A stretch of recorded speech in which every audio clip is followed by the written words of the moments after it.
मौजूदा दौर में जो बड़े बड़े पढ़े लिखे लोग होते हैं उनमें ये बात ज़ेर बहस रहती है कि भाई शराब पीना तो ये एक फ़ैशन बन गया माज़अल्लाह।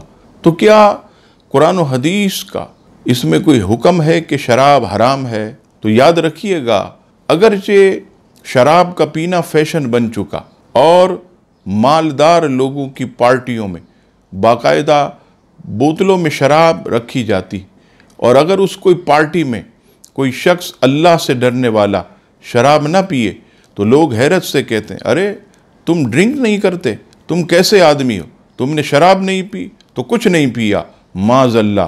अब सुनिए रब्बे करीम का इरशाद, सूरह माइदा आयत नंबर 90, इरशाद बारी ताला हुआ, या अय्युहल्लज़ीना आमनू इन्नमल खम्रु वल मैसिरु वल अंसाबु वल अज़लामु रिज्सुम मिन अमलि शैतान फज्तनिबूहु लअल्लकुम तुफ्लिहून।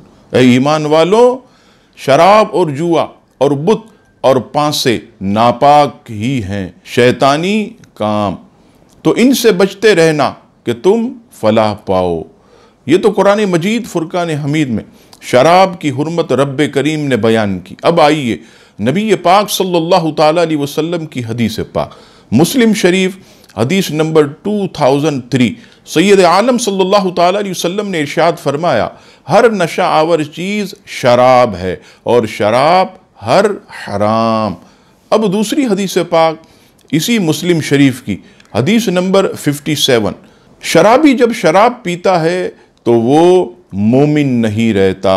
अजीज़ान गिरामी, इससे पता चला कि शराब ये हराम है और कुरान मजीद फुरकान हमीद और नबी पाक सल्लल्लाहु ताला अलैहि वसल्लम की हदीस पाक में इसे हराम फरमाया गया।